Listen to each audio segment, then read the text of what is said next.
کی جائے گی تو ہمیں انعام و اکرام سے نوازا جائے گا، ہمیں انعام و اکرام دیا جائے گا اور اسے ہم اپنے پیٹ پالیں گے۔ برادران ملت اسلامیہ، انہیں 10 عورتوں میں حضرت حلیمہ سعدیہ بھی ہے۔ حضرت حلیمہ سعدیہ سے جب عورتوں نے کہا اے حلیمہ سعدیہ تو بھی چل، حضرت حلیمہ کہتی ہے میں جانے کی استطاعت نہیں رکھتی، میں جانے کے قابل نہیں ہوں، میں جانے کے لائق نہیں ہوں، اس لیے کہ میری سواری کا جانور بھی بڑا کمزور ہو چکا ہے، کئی روز سے کچھ کھایا نہیں، کچھ پیا نہیں، میں نے بھی کئی روز سے کچھ کھایا پیا نہیں ہے، میں جانے کی استطاعت نہیں رکھتی۔ المختصر ان عورتوں نے مزید دیکھی، ان عورتوں نے برادرانی ملت اسلامیہ حضرت حلیمہ سعدیہ کو زبردستی تیار کی اور تیار کرنے کے بعد جب وہ عورتیں نکلی ہے ساتھ میں حضرت حلیمہ سعدیہ بھی ہے، لیکن حضرت حلیمہ سعدیہ کی سواری کمزوری کی بنیاد پر، مکے میں کمزوری کی بنیاد پر راستے میں 7 جگہوں پر اٹھ جاتی ہے اور عورتوں کی سواری طاقتور ہونے کی بنیاد پر مکے میں پہلے پہنچتی ہے اور پہنچنے کے بعد مالدار گھروں میں جاتی ہے، مالدار گھروں میں جانے کے بعد برادرانی ملت اسلامیہ مالدار گھروں کے بچوں کو حاصل کر لیتی ہے، لیکن جب حضرت حلیمہ سعدیہ پہنچتی ہے ایک دو گھروں کا جائزہ لیتی ہے، پتہ چلا کوئی بچہ خالی نہیں ہے، پھر دوسرے گھر کا جائزہ لیتی ہے، پتہ چلا یہاں پر بھی کوئی بچہ خالی نہیں ہے، پھر تیسرے گھر کا جائزہ لیتی ہے، پتہ چلا یہاں پر بھی کوئی بچہ خالی نہیں ہے۔ المختصر یہ کہ حضرت حلیمہ سعدیہ مایوس ہو گئی تھی، جب تک انہیں 10 عورتوں میں سے ایک عورت سے ملاقات ہوئی۔ اس عورت نے حضرت حلیمہ سعدیہ سے پوچھا اے حلیمہ کیا تجھے کوئی بچہ ملا یا نہ ملا؟ تو حضرت حلیمہ سعدیہ کہتی ہے لیکن مجھے کوئی بچہ نہ ملا۔ وہ عورت حضرت حلیمہ سے کہتی ہے اے حلیمہ یہ بڑی حویلی دیکھ رہی ہے، یہ حضرت عبدالمطلب کی بڑی حویلی ہے، اس حویلی میں ایک محل ہے جہاں ایک بچہ پیدا ہوا، جہاں ایک بچہ ہے جو بچہ یتیم ہے۔ اس عورت نے تو یہی کہا تھا کہ یہ بچہ یتیم ہے، لیکن اس عورت کو کیا معلوم کہ یہ یتیموں کو سہارا دینے والے ہیں، یہ مظلوموں کے غمگسار ہیں، یہ یتیموں کے ملجا ہے، یہ یتیموں کے ماما ہے۔ برادرانی ملت اسلامیہ یہ یتیموں کے سہارا بن کر آئے ہیں۔ جب حضرت حلیمہ سے اس عورت نے کہا تو اس گھر میں ایک بچے کی ولادت ہوئی ہے جو بڑا حسین ہے، بڑا جمیل ہے، بڑا خوبصورت ہے، اگر مجھے کوئی بچہ نہ ملا ہوتا تو میں اسی بچے کو لے لیتی۔ برادرانی ملت اسلامیہ حضرت حلیمہ کہتی ہے کہ میں نے بھی کئی گھروں میں ان کا ذکر سنا ہے، چلو مجھے لے چلو۔ جب حضرت حلیمہ جب وہ عورت حضرت حلیمہ کو حضرت عبدالمطلب کے پاس لے کر آتی ہے، جیسے ہی حضرت حلیمہ حضرت عبدالمطلب کے پاس پہنچتی ہے، حضرت عبدالمطلب کے پاس پہنچنا تھا کہ حضرت حلیمہ حضرت عبدالمطلب سے اپنا مدعوہ بیان کرتی ہے۔ حضرت عبدالمطلب حضرت حلیمہ کو لیتی ہے اور لینے کے بعد حضرت حلیمہ کو حضرت آمنہ خاتون کے پاس لے جاتی ہے اور لے جانے کے بعد فرماتی ہے حضرت حلیمہ جیسے کہ آمنہ خاتون کی بارگاہ میں پہنچتی ہے اپنے انداز میں سلام عرض کرتی ہے اور سلام عرض کرنے کے بعد کہتی ہے اے بہن آمنہ خاتون میں نے سنا ہے آپ کے گود میں آئے ہوئے ہیں، بڑے حسین ہیں، بڑے جمیل ہیں، بڑے خوبصورت ہے، میں چاہتی ہوں کہ آپ کا بچہ مجھے مل جائے تاکہ میں ان کی خدمت کر انہیں ان کی خدمت کروں تاکہ مجھے انعام و اکرام حاصل ہو۔ جیسے ہی حضرت حلیمہ نے کہا کہ میں ان کی خدمت کروں تاکہ مجھے انعام و اکرام حاصل ہو، حضرت آمنہ خاتون کی آنکھوں میں آنسو آ گئے۔ جیسے ہی حضرت حلیمہ نے دیکھا، دیکھنے کے بعد کہا اے بہن آمنہ خاتون رونے کی وجہ کیا ہے، آپ کیوں رو رہی ہیں؟ برادرانی ملت اسلامیہ حضرت آمنہ خاتون نے فرماتی ہے کہ اے بہن حلیمہ تم انعام و اکرام کی لالچ میں آئی ہو، تمہیں زیادہ انعام و اکرام نہ دیا جائے گا، اس لیے کہ اس بچے کی ولادت سے پہلے ان کے والد کا انتقال ہو چکا ہے۔ حضرت حلیمہ کہتی ہے اے بہن آمنہ خاتون اب مجھے انعام و اکرام کی لالچ نہیں، میں نے آپ کے بچے کی بڑی تعریفیں سنی ہے، بڑی توصیفیں سنی ہے، بڑا تذکرہ سنا ہے، بڑا شور سنا ہے، میں چاہتی ہوں کہ آپ کا بچہ اچھا یہ بتائیں کہ شہزاد میں یہ چاہتی ہوں کہ آپ کا بچہ مجھے مل جائے تاکہ میں ان کی خدمت کروں، مجھے انعام و اکرام کی لالچ نہیں۔ برادرانی ملت اسلامیہ پھر حضرت حلیمہ کہتی ہے اچھا یہ بتائیں شہزادہ ذی وقار ہے کہاں، شہزادہ ذی وقار ہے کہاں؟ آپ حضرت حلیمہ کہتی ہے کہ محمد سو رہے تھے، ان کے جسم اطہر پہ چادر شریف ڈالی ہوئی تھی۔ حضرت حلیمہ کہتی ہے کہ محمد سو رہے تھے، جیسے کہ حضرت آمنہ مجھے لے کر حضرت محمد کے قریب پہنچی ہے، اور پہنچنے کے بعد جیسے کہ محمد کے جسم اطہر سے چادر کو ہٹایا ہے،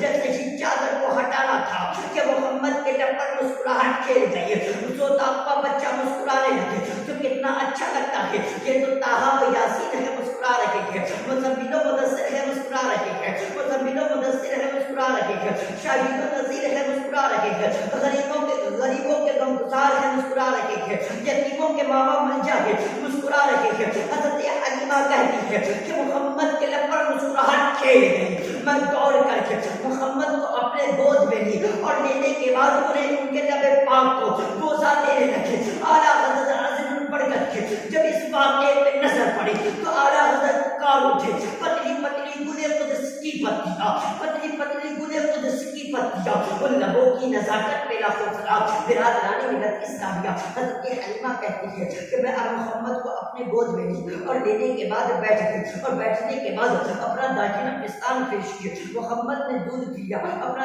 بایاں پستان پیش کیا، محمد نے دودھ پی لیا، پھر داہنا پستان پیش کیا، محمد نے دودھ نہیں پیا، پھر میں نے پستان کو پیش کیا، آقا نے محمد نے دودھ پی لیا، پھر بائیں پستان کو پیش کیا، محمد نے دودھ نہیں پیا۔ اس لیے تب حضرت حلیمہ کو لگا، اس لیے کہ حضرت حلیمہ اس وقت دو بچے کو دودھ پلا رہی تھی، ایک آقا جہاں صلی اللہ علیہ وسلم کو اور ایک اور کسی کو دودھ پلا رہی تھی۔ آقا جہاں صلی اللہ علیہ وسلم ابھی سے انصاف فرما رہے تھے اور حق والے کا حق دے رہے تھے۔ اگر دونوں پستان کے دودھ کو حضور پی لیتے تو دوسرا دودھ پینے والا مخلوق ہو جاتا۔ اعلیٰ حضرت فرماتے ہیں بھائیوں کے لیے ترک پستہ کرے، دودھ پیتے کی نسبت میں لاکھوں سلام۔ برادران ملت اسلامیہ، حضرت حلیمہ آقا جہاں صلی اللہ علیہ وسلم کو اپنے گود میں لے لیتی ہے اور لینے کے بعد بیٹھ جاتی ہے۔ اب حضرت آمنہ خاتون کہتی ہے اے بہن حلیمہ، یہ میرا بچہ عام بچوں کی طرح سے نہیں ہے، میرا بچہ عام بچوں کی طرح سے نہیں ہے۔ جس طریقے سے بچے کی ولادت پر ماؤں کو تکلیف ہوتی ہے، مجھے کوئی تکلیف کا احساس نہیں ہوا۔ محمد کی ولادت پر مجھے کوئی تکلیف کا احساس نہیں ہوا۔ اے حلیمہ، یہ میرا بچہ عام بچوں کی طرح سے نہیں ہے۔ پھر حضرت حلیمہ کیا آمنہ خاتون فرماتی ہے اے حلیمہ، جب میرے بچے کی ولادت ہوئی تو آسمان سے چاند اور ستارے جھکے چلے آ رہے تھے محمد کی ولادت پر۔ اے حلیمہ، میرا بچہ عام بچوں کی طرح سے نہیں ہے۔ پھر فرماتی ہے اے حلیمہ، میرے بچے کی جب ولادت ہوئی تو میرا بچہ میری گود میں تھا، میرے گود میں تھا، اچانک ایک بادل کا ٹکڑا آیا اور میرا بچہ میری گود سے غائب ہو گیا، اور غائب ہونے کے بعد تھوڑی دیر کے بعد ایک آواز آئی کہ یہ امام الانبیاء ہے، انہیں مشرق و مغرب کا شہر کرا دو، انہیں شمال و جنوب کو دکھا دو، انہیں سارے جہان کو دکھا دو، سارے جہان کا شہر کرا دو۔ برادران ملت اسلام، حضرت آمنہ خاتون فرماتی ہے اے حلیمہ، یہ میرا بچہ عام بچوں کی طرح سے نہیں ہے، میرا بچہ عام بچوں کی طرح سے نہیں ہے۔ حضرت آمنہ خاتون بیان کرتی چلی جا رہی ہے، حضرت حلیمہ کی محبت بڑھتی چلی جا رہی ہے، حضرت آمنہ خاتون بیان کرتی چلی جا رہی ہے، میرے آقا کی شان بیان کرتی چلی جا رہی ہے، حضرت حلیمہ کی محبت بڑھتی چلی جا رہی ہے۔ المختصر یہ کہ حضرت حلیمہ کہتی ہے اے بہن آمنہ خاتون، اب میرے ساتھ کی میں عورتیں جانے کی تیاریاں کر رہی ہے، اب مجھے بھی اجازت دیا جائے، مجھے بھی اجازت دو۔ برادران ملت اسلامیہ، حضرت حلیمہ حضرت آمنہ خاتون میرے آقا کو گود میں لیتی ہے اور لینے کے بعد لب پاک کو بوسہ دیتی ہے، پیشانی پاک کو بوسہ دیتی ہے، اور دینے کے بعد پھر آنکھوں سے نرم آنکھوں سے خوشی کے آنسو ٹپکتے ہیں، اور پھر میرے آقا جہاں صلی اللہ علیہ وسلم کو حضرت آمنہ خاتون حضرت حلیمہ کی گود میں رکھ دیتی ہے۔ لیکن توجہ کیجیے گا،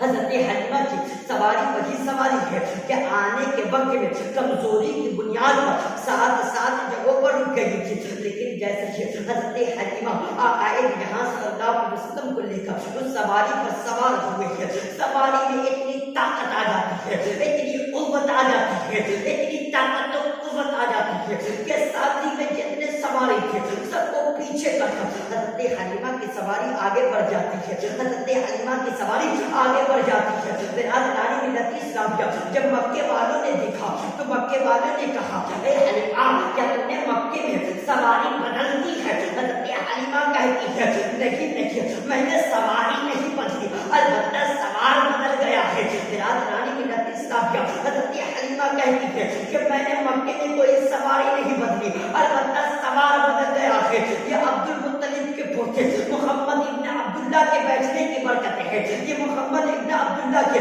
بیٹھنے کی برکت ہے۔ برادران ملت اسلامیہ پھر لوگوں نے کہا اے حلیمہ یہ راستہ کیوں مہک رہا ہے؟ حضرت حلیمہ کہتی ہے کہ یہ انہی کے بیٹے، انہی کے حضرت عبد المطلب کے پوتے محمد ابن عبداللہ کے چلنے کی گزرنے کی برکت ہے۔ اعلیٰ حضرت کی جب نظر اس واقعے پہ پڑی تو اعلیٰ حضرت پکار اٹھے، ان کی مہک نے دل کے گنجے کھلا دیے ہیں، ان کی مہک نے دل کے گنجے کھلا دیے ہیں، جس راہ چل دیے ہیں، کوچے بسا دیے ہیں۔ برادران ملت اسلامیہ آقا کی